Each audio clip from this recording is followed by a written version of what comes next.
In the previous spoiler, it was mentioned that after successfully eliminating Newell and Shan, Luo Feng decisively left the 10,000-strong human legion and chose to venture alone in the extraterritorial battlefield, using combat to sharpen himself.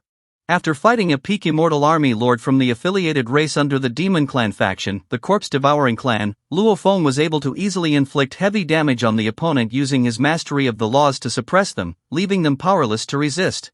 However, he found it difficult to achieve a complete kill. This made him deeply realize that without the aid of immortal-level star-eating grass, it would be very hard for him to truly slay an immortal-level opponent. To strengthen himself further, Luo Feng decided to train on this broken continent before heading to the main continent, with the goal of becoming the strongest in the region. He selected a large cavern as a temporary residence, alternating between rest and cultivation. With the help of his immortal-level star-eating grass and the high-grade detection equipment typically found only on ordinary king immortals, Luo Feng's hideout was extremely secure. After all, very few immortals in this fragmented continent had more advanced detection gear than he did. In this way, Luo Feng gradually became the apex predator of the land. At first, each time he ventured out, he would encounter enemy squads led by 2 or 3 immortal army lords. Against 2 peak immortal army lords, Luo Feng found it challenging to maneuver strategically using his beast god weapon, but he could still hold his own. However, when 3 peak immortal army lords appeared, he would risk being surrounded and even face possible defeat. At such times, he would resort to close-quarters combat with his sword blade, using overwhelming force to tear through the enemy ranks, often forcing them to self-destruct parts of their divine bodies just to escape. With the star-eating grass's aid, Luo Feng's kill efficiency remained staggering. Of course, with his strength, Luo Feng didn't bother targeting ordinary warriors at World Master level and below. These enemies offered little in terms of military merit and were useless for testing his training or perfecting secret techniques. Besides, Luo Feng didn't want to disrupt the unspoken rules of the extraterritorial battlefield. Even so, as his number of appearances increased, Luo Feng's fearsome title of Star-Eating World Master began to spread rapidly across the continent fragment, striking fear throughout. Alien armies began traveling in tightly packed groups, increasing the number of immortal warriors in each squad to improve their chances of survival when facing the terrifying World Master. In their eyes, as long as the number of immortal-level powerhouses multiplied, no matter how strong Luo Feng was, he was still only a World Master and had not yet reached the immortal realm, so there was still a chance to win. In fact, their reasoning wasn't entirely wrong. It is worth mentioning that after an immortal-level powerhouse's divine power becomes ethereal, its attacks inherently possess the effect of striking the soul. In other words, even if they are not illusionists or skilled in soul secret techniques, the ethereal immortal divine power alone can unleash a certain degree of soul attack. Generally speaking, a world master with profound comprehension of the laws, supported by the original laws, has a will strong enough to resist the soul assault of a single immortal army lord. However, when multiple immortals launch a coordinated soul attack, even a world master with formidable willpower can hardly avoid disruption.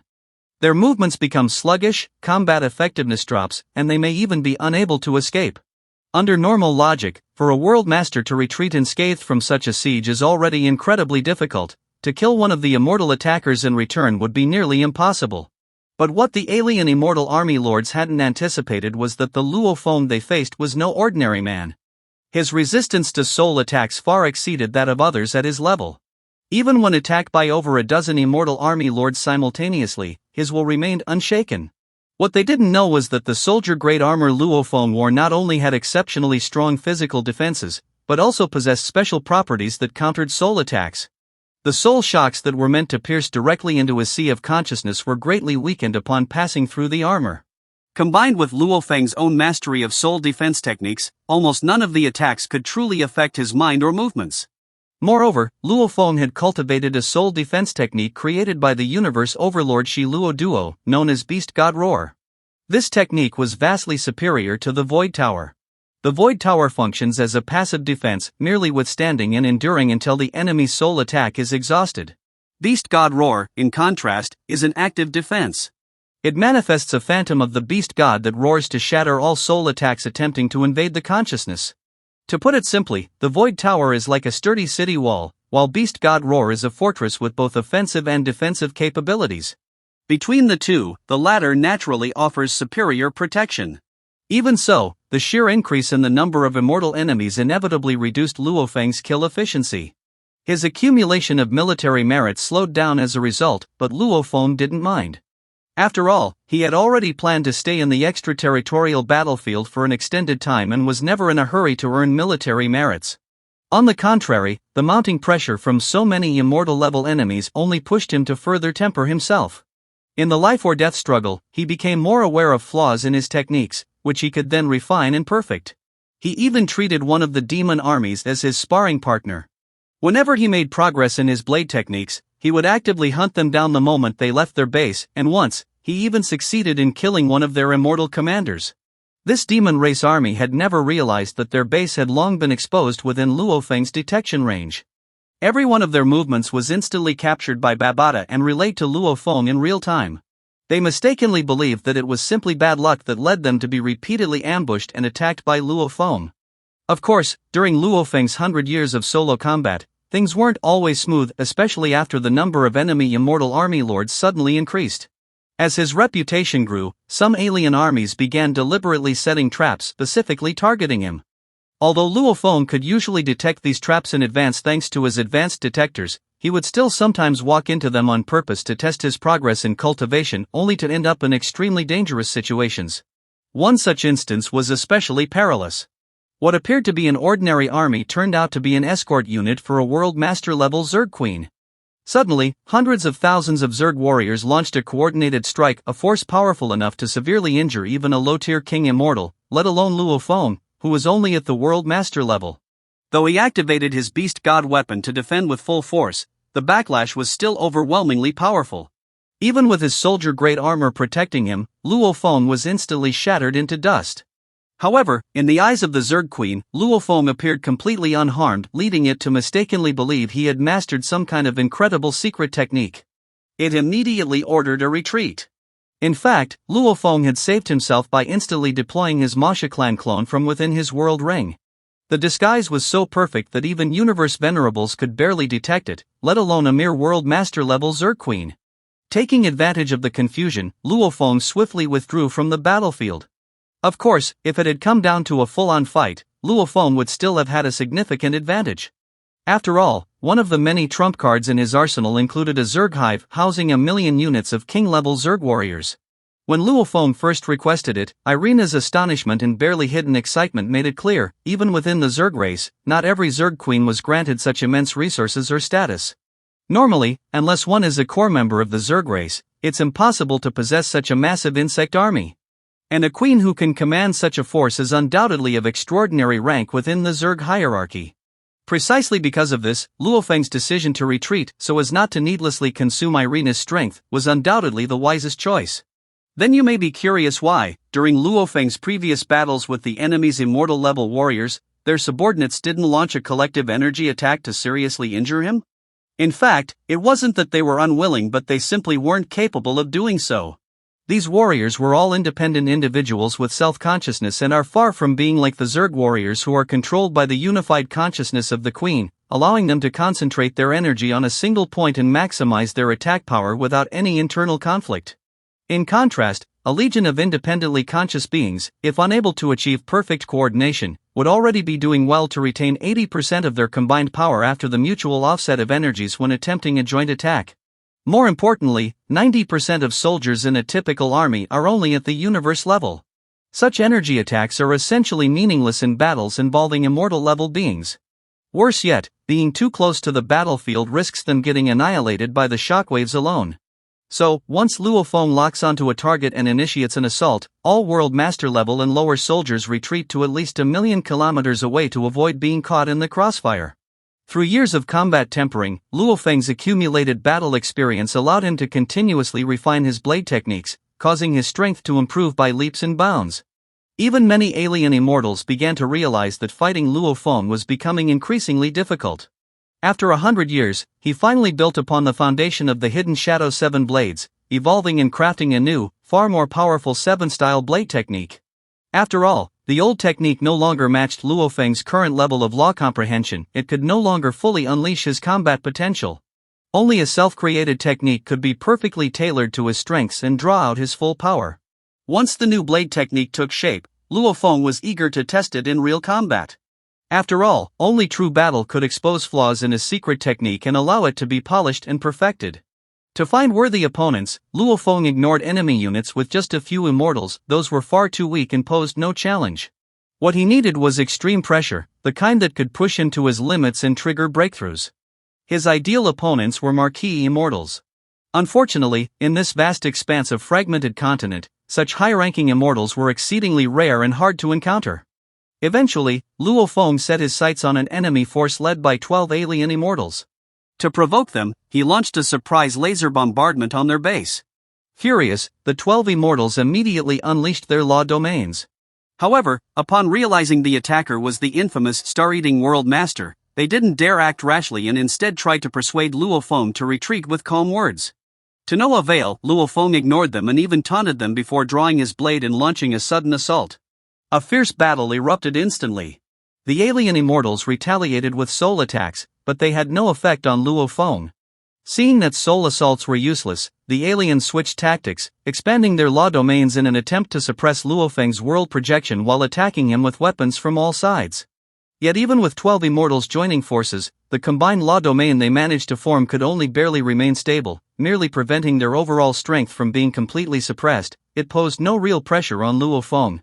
When both sides clashed with full force, the intensity of the battle was so fierce that it tore the space apart, creating a torrent of space debris.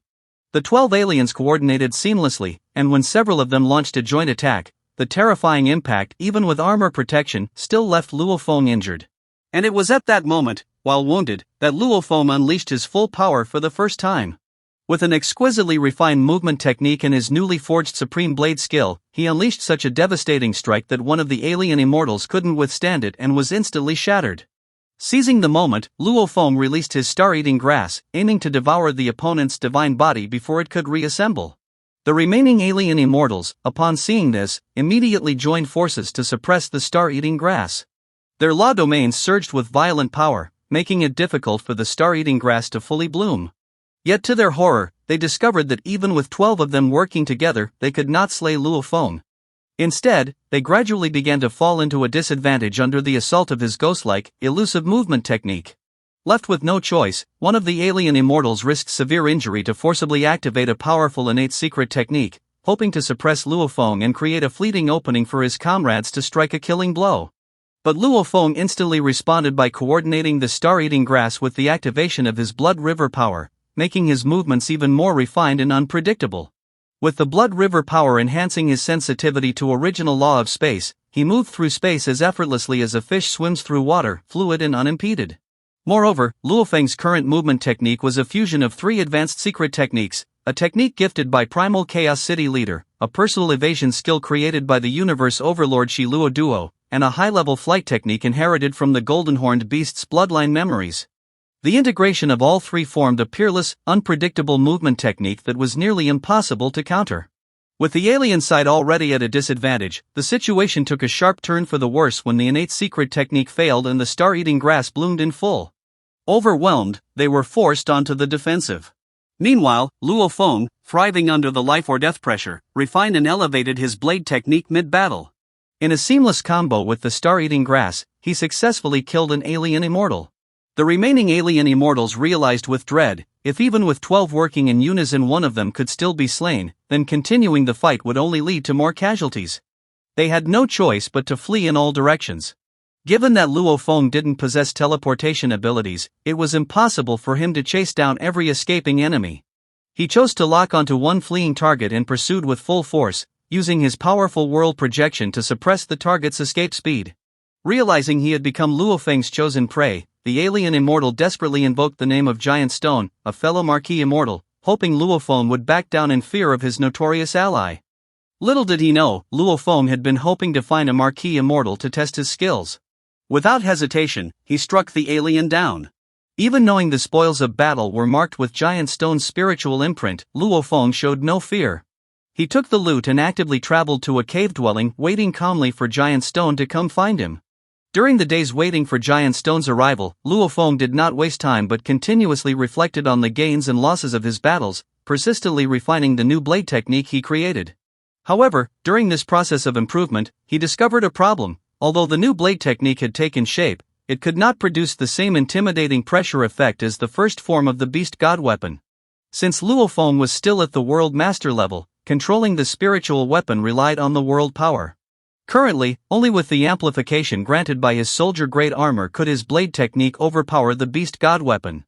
However, once he broke through to the immortal level and controlled it with immortal divine power, the beast god weapon's might would inevitably surge dramatically. If Luo Feng could not achieve a critical breakthrough with his blade technique, his power as a spiritual master would inevitably surpass that of his genetic warrior lineage. This troubled Luo Feng greatly. He knew well that the beast god weapon was created by Shi Luo Duo and that the most suitable user was never himself. The new 7-style blade technique he created was truly customized for him, and only by achieving a qualitative leap on this path could he go further. While he was deep in thought, after several dozen days, Giant Stone indeed arrived following the spiritual imprint to seek revenge.